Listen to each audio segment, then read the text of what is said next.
மதுரை மீனாட்சி அம்மன் கோயிலுக்கு கரண்ட் தர மாட்டாங்க அப்படின்னு சொல்லி ஒரு பிரச்சனை போயிட்டு இருக்கு. ஒரு நியூஸ் போயிட்டு இருக்குன்னு வச்சுக்கோங்களேன். நேத்துல இருந்து அதை பத்தி பேசிட்டு இருக்காங்க. என்ன மேட்டர் அப்படின்னா, 1,00,00,000 கரண்ட் பில் கட்டல. என்னடா 1,00,00,000 கரண்ட் பில் கட்டணும்? கவர்மெண்ட் தானே, அறநிலைத்துறை எல்லாம் எல்லாம் உங்க கிட்ட தானே இருக்கு, கவர்மெண்ட் கிட்ட தானே இருக்கு. ஸோ 1 மந்த்துக்கு இல்லை 2 மந்த்துக்கு டிலே ஆச்சு அப்படின்னா நம்ம சாதாரண வீட்டு மக்கள்ல காரங்க வந்து பிளக்க பிடிங்கி விட்டுருவாங்க, இல்லை வயரை கட் பண்ணி விட்டுருவாங்க. பட் அரசாங்கம் நடத்தக்கூடிய முக்கியமான ஒரு ஸ்தலம், அதாவது பாதுகாப்புலாம் பலப்படுத்தப்பட்ட ஒரு ஸ்தலம்னா மதுரை மீனாட்சி அம்மன் கோயில்.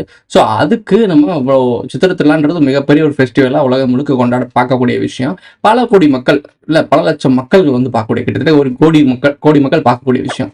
ஸோ அந்த மாதிரி ஒரு விஷயம், சித்திரை திருவிழா, அழகர் ஆத்துல இறங்குது, இந்த மாதிரி ஒரு ஃபெஸ்டிவல்ஸ்லாம் நடந்துகிட்டு இருக்கு.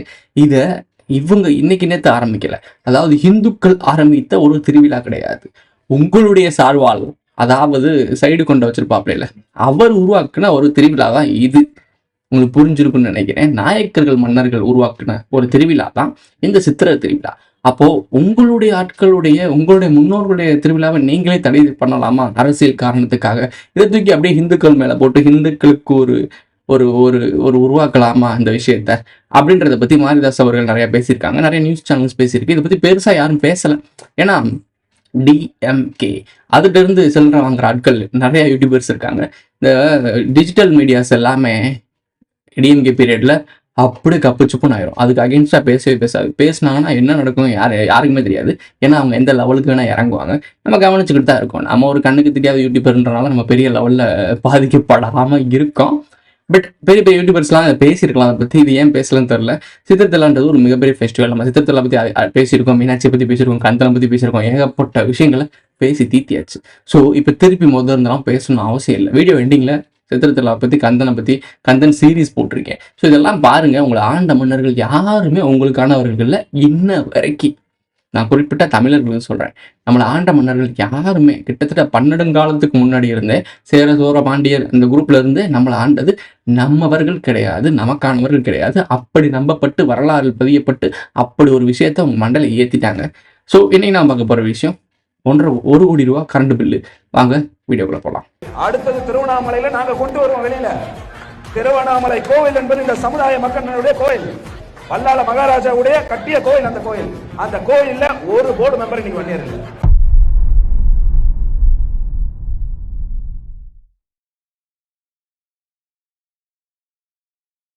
திருவண்ணாமலை பார்த்துருப்பீங்க. திருவண்ணாமலை வந்து எங்களோட சமூகத்தை சார்ந்த கோயில்னு சொல்றாங்க.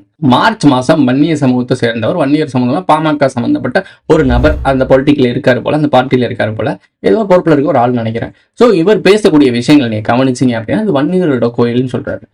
ஒரு கோயில் என்னைக்குமே அது ஒரு சமூகத்தை சார்ந்தோ இல்லை ஒரு இனத்தை சார்ந்தோ இருக்க போறது கிடையாது. கடவுள்ன்றது வந்து பொதுவானவர், எல்லாத்தையுமே கடவுளாக எல்லாருமே கும்பிடக்கூடிய ஒரு பொதுவானவர். இப்போ ஹிந்துக்களுக்கு தனி கடவுள், முஸ்லீம்களுக்கு தனி கடவுள், கிறிஸ்டினுக்கு தனி கடவுள், ஜெயின், சீக்கு இதெல்லாம் தனித்தனி கடவுள்லாம் கிடையாது. அவங்க இடத்துக்கு ஏற்ற மாதிரி, அவங்கவுங்க மொழிகளுக்கு ஏற்ற மாதிரி, அவங்களுடைய இனத்துக்கு ஏற்ற மாதிரி அவங்க வடிவமைச்சுக்கிட்ட ஒரு கோட்பாடு தான் கடவுள் கோட்பாடு. பட் உருவாக்குனது ஆர்ஜின் ஒரு ஸ்டோரி தான். நம்ம முன்னாடியே சொல்லியிருக்கோம். ஸோ நிறைய டைம் பேசியிருக்கோம். இப்போ இதெல்லாம் பேச வேணாம் இவங்ககிட்ட. இவங்க வந்து எங்களோட சமூகத்தை சேர்ந்த கோயில், எங்களுக்கு அந்த ஒரு உறுப்பினர் பகுதி கூட இல்லை, அங்கே ஒரு தலைமை பொறுப்பு கூட எங்களுக்கு இல்லை அப்படின்னு சொல்லி பேசிகிட்டு இருக்காரு. ஓகே, இப்போ என்ன மேட்ரு அப்படின்னா, நம்ம ஏன் இந்த பாமக பற்றி நம்ம பேசுகிறோம் அப்படின்னா, ப்ரோ மீனாட்சி அம்மன் கோயிலை பற்றி பேச வேண்டியது இருந்துச்சு. ப்ரோ மேட்ருக்கு வேற இருங்க பாய். என்ன மேட்ரு அப்படின்னா, நம்மளுடைய இது இருக்கு பாருங்க, திருப்பரங்குன்றத்தில் இப்போ ரீசெண்டாக ஒரு மேட்டர் நடந்துச்சு, ஞாபகம் இருக்கா? சிக்கந்தர் கந்தன் மலை. ஸோ இந்த 2 பஞ்சாயத்து போயிட்டு இருந்துச்சு, மதுரையில் தான் ஆரம்பிச்சிச்சு அது. ஸோ இப்போ என்ன நடக்குது, மீனாட்சி அம்மன் கோயிலில் நடந்துட்டு இருக்கு, குடமுழுக்கு வேற வரப்போகுது. ஸோ இந்த மாதிரி விஷயங்கள் நடத்திக்கிட்டு இருக்காங்க. இப்போ என்ன ஒரு சிக்கல் அப்படின்னா, ஏன் இப்போ கோயில்களை டார்கெட் பண்ணுறாங்க? ஏன் நம்ம ஹிந்துத்துவ மக்களுக்கு ஒரு விஷயத்தை கிரியேட் பண்ணுறாங்க? இந்து மக்களுக்கு விரோதமான ஒரு அரசியல் நடப்பது போல் ஒரு பிம்பத்தை உருவாக்குறாங்க. அதே போல் கரண்ட் மின்கட்டு, மீன் சம்பந்தப்பட்ட பிரச்சனை அது கோயிலுக்கே கொடுக்கப்படுது. ஸோ இப்போ என்ன நடக்குது அப்படின்னா, ஆளுங்கட்சி தன் தலையில மண்ணெளி போடுறதான் ஸ்கிரிப்ட். ஸோ நாங்கள் வந்து உங்களுக்கு எதிரானவங்க அப்படின்னா, அப்போ ஆப்போசிட்ல இருக்க பிஜேபி ஆட்டோமேட்டிக்காக நாங்கள் உங்களுக்கு ஆதரவானவர்கள் அப்படின்ற ஒரு பிம்பத்தை இவங்களே உருவாக்கி கொடுக்குறாங்க.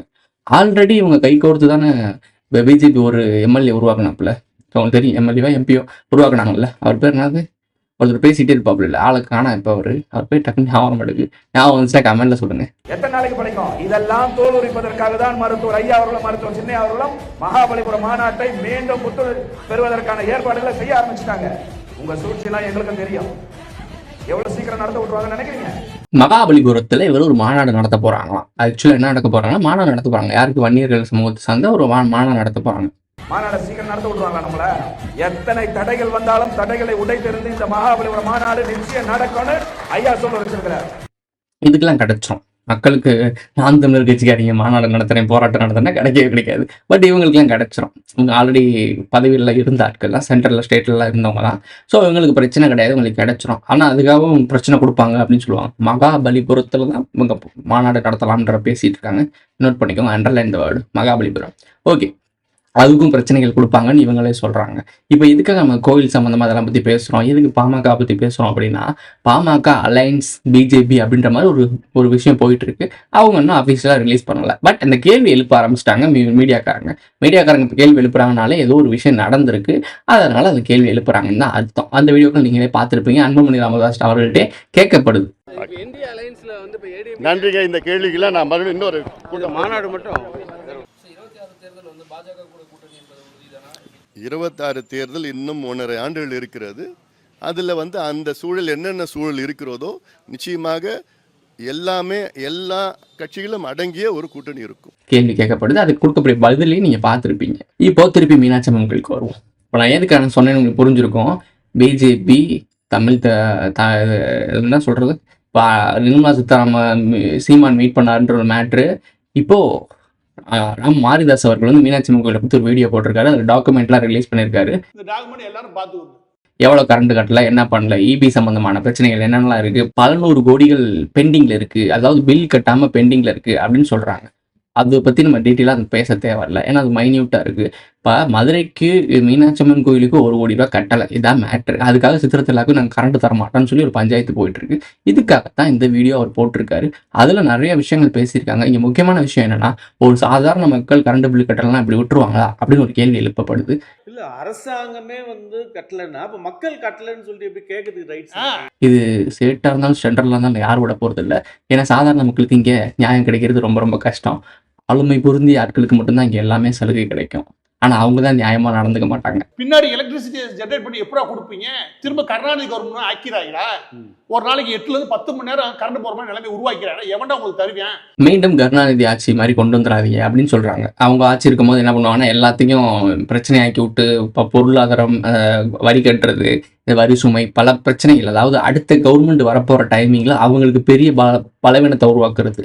ஸ்டேட் கவர்மெண்ட் இப்போ நான் இருக்கேன் அப்படின்னு வச்சுக்கோங்களேன், நான் ஒரு 10 பேரை வச்சு மேனேஜ் பண்ணிகிட்டு இருக்கேன் ஒரு ஆஃபீஸில். இப்போ 10 பேருக்குமே நான் சலுகைகள் கொடுத்து சம்பளம் கொடுத்து அவங்க நல்லா வச்சுக்கிட்டு இருந்தால் கம்பெனி நல்லா பில்டப் ஆகும், நல்லா வளரும், அவங்களும் ஹாப்பியாக வேலை பார்ப்பாங்க, கவர்மெண்ட் கம்பெனியும் நல்லா வளரும். ஸோ இதான் மேட்ரு. இப்போ கவர்மெண்ட் எப்படி இருக்கும்னா, கவர்மெண்டோட அந்த அதிகாரிகளையும் சந்தோஷமாக வச்சுக்கணும். அதாவது சந்தோஷமாக வச்சுக்கணும்னா அவங்களுக்கு எந்த நிறைகுறை இல்லாமல் பார்த்துக்கணும் நல்ல விதத்தில்.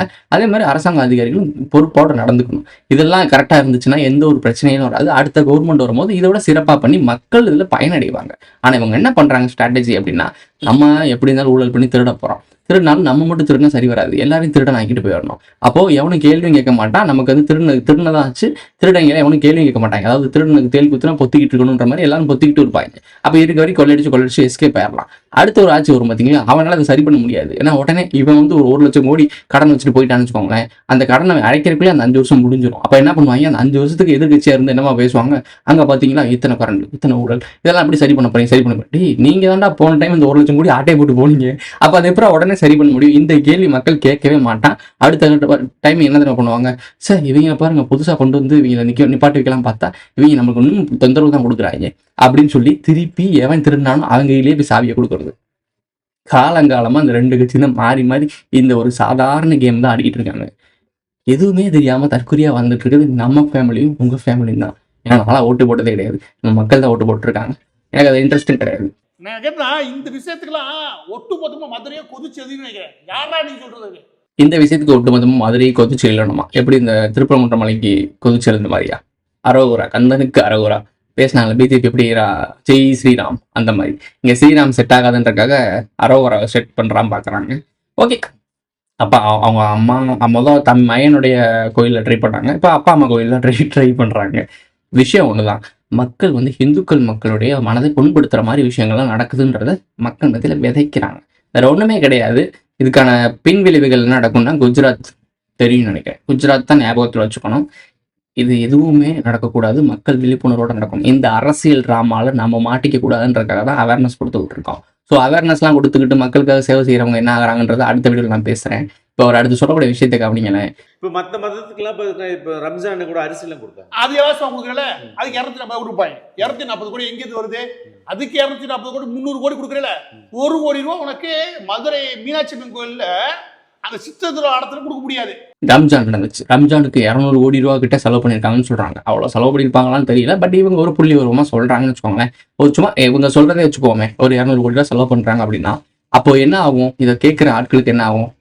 என்னடா தமிழ்நாட்டில் நாம இந்துக்களோட ஊர், அதாவது கோயில்களின் நகரம்னு சொல்லக்கூடியதே தமிழ்நாடுன்னு சொல்லுவாங்க. குறிப்பாக மதுரையை சொல்லுவாங்க. ஸோ இந்த மதுரையை சொல்லக்கூடிய இடத்துலயே இப்போ தமிழர்களுக்கும் நம்முடைய இந்துக்களுக்கும் இப்படி ஒரு அநியாயம் நடக்குதே அப்படின்னு சொல்லி கொந்தளிப்பாங்களா மாட்டாங்களா?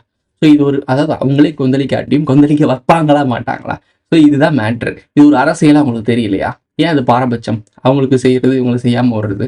ஒரு கோயிலுங்க, கோயிலில் இருக்கக்கூடிய அந்த உண்டியில் இருக்க காசு எடுத்து கொடுத்தாலே வரி கட்டிடலாம். இந்த அறநிலையத்துறையோட அந்த வருமானம் வருதுல்ல, அந்த வருமானத்தை வச்சே வரி கட்டிடலாம். கோயிலோட அந்த கரண்ட் பில்லை கட்டிடலாம். அதை ஏன் கட்டாமல் விடணும்? அப்போ அது கட்டாமல் விட்டு ஒரு பிரச்சனையாக ஆகணும். இந்த பிரச்சனையை வந்து சென்ட்ரல் கவர்மெண்ட் இது ஒரு அரசியல் பண்ணணும். இந்த அரசியல் மூலமா மக்கள் டிவைட் ஆகணும். டிவைட் ஆனால் அவங்க அடுத்த ஒரு அரசியல் நகர்வை நடத்த முடியும். சிம்பிளாக ஒரு அரசியல் போட்டுருக்காங்க. அவங்க சீப்பு வச்சு தான் கல்யாணத்தை நிப்பாட்டுறாங்கன்னு நம்ம ரொம்ப நாள் சொல்லிட்டு இருக்கோம். உங்களுக்கு ஏன் புரிய மாட்டேன்னு சொல்லி தெரியல. சொல்ல வேண்டியதை சொல்லிட்டு தான் இருக்கும். இப்போ என்ன சொல்லுவீங்க? மதன் கௌரி இருக்காப்புல. மதன் கௌரி வந்து மதுரைக்காரன் பேசுவாப்புல. எங்கள் ஊரும் பேசுவாப்புல. இந்த ஊரில் தான் அது நடந்துகிட்டு இருக்கு. சித்திரத்தான்ட்டு உலகமே கொண்டாடக்கூடிய ஒரு பார்க்கக்கூடிய ஒரு விஷயம். அந்த விஷயத்துக்கு தான் இப்படி ஒரு விஷயம் நடந்துகிட்டு இருக்கு. அதனால சித்திரத்தில் நான் ஆதரிக்கலாம் மாட்டேன். சித்திரத்தில் எதுக்காக உருவாக்கப்பட்டுச்சு, அது யாரால் உருவாக்கப்பட்டுச்சு, எதுக்காக நடந்துகிட்டு இருக்குலாம் தெரியும். ஸோ அதை நம்ம பேச தேவையில்லை. பட் பல தரப்பு மக்கள் ஒரு என்ஜாய் பண்ணிட்டு ஒரு ஃபெஸ்டிவல் மாதிரி கொண்டாடிக்கிட்டு இருக்காங்க. பட் மதுரைக்காரன் பேசக்கூடிய மதன் கௌரி இதை பற்றி வாய் ஏன் திறக்க மாட்டேக்காப்புல? இது பெரிய மேட்ரு தானே. கோயில் திருவிழாவுக்கு 1 கோடி ரூபா வந்து கட்டல, கோயில் கரண்ட் கொடுக்க மாட்டாங்கன்னு சொல்கிறாங்க. கரண்ட் இல்லாமல் அங்கே ஃபெஸ்டிவலே நடத்த முடியாது. ஏன்னா ஃபுல் அண்ட் ஃபுல் கலர்ஃபுல்லாக தான் இருக்கும். அங்கே எலக்ட்ரிக்கல் ஐட்டம்ஸ், அந்த லைட்டிங் தான் அழகே அங்கே. ஸோ இதை பற்றி பேச மாட்டாப்புல. அவரை தான் நீங்கள் கொண்டாடிக்கிட்டு இருக்கீங்க. நான் இப்போ அவரை குறை சொல்லலைங்க. அவர் ஒரு அஜெண்டா கீழே இருக்காருன்றது உங்களுக்கு தெரியுதா? எந்தெந்த இடத்துலாம் தொட்டா, எந்தெந்த வீடியோலாம் பேசினா நம்மளுக்கு பிரச்சனை வராதோ அதை மட்டும் தேர்ந்தெடுத்து பேசிகிட்டு இருக்காரு. ஸோ இப்படிப்பட்ட ஆட்கள் உங்களுக்கு நியாயமான ஜென்யூனான விஷயங்களை கொண்டு வந்து சேர்ப்பாங்கன்னு நினைக்கிறீங்களா? அப்படி நினச்சிருந்தீங்கன்னா கமெண்ட்டை சொல்லிட்டு போங்க. இதோட இந்த வீடியோ முடிஞ்சிச்சு. இந்த வீடியோ பிடிச்சிருச்சுன்னா லைக் பண்ணுங்கள், கமெண்ட் பண்ணுங்கள், சப்ஸ்கிரைப் பண்ணுங்கள், மறக்காம பிள்ளைக்கணும் அதில் போட்டு இந்த டிஃப்ரென்ஸ்லாம் ஷேர் பண்ணுங்கள். சேனலில் மெம்பர்ஸை ஆட் ஆகணும் அப்படின்னா ஒரு சில விஷயங்கள் வீடியோஸ்லாம், முக்கியமான வீடியோஸ்லாம் மெம்பர்ஸ்லாம் போட்டிருக்கேன். சேனலில் ஆட் ஆகி பார்த்துக்கோங்க. கந்தன் சீரீஸை திருப்பி ஒரு டைம் பாருங்கள், ரொம்ப தேவைப்படும். அடுத்த சந்திக்கலாம்.